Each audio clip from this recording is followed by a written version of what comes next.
Okay, so we've joined the solenoid cables to the cable incoming from the control box. So ground on the blue and number one on the 3. Before we do anything further, let's just have a look over at the control box. And I've fed through the 4-core cable through that gland there. And this is the control box, as you can see.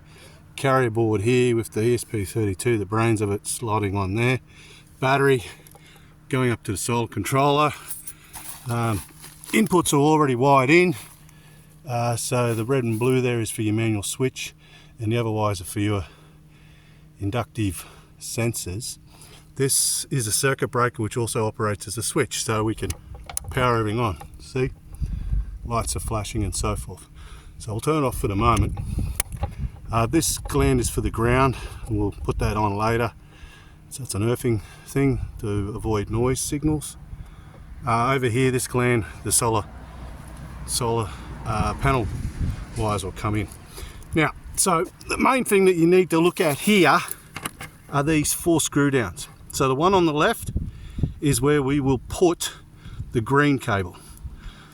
The one center left is where we will put pin cable 1. These other two are cables 2 and 3. Doesn't matter where you put them. It really doesn't matter. We'll go through that shortly. So I'm going to wire up the solenoid latch now, and then we'll test that it works.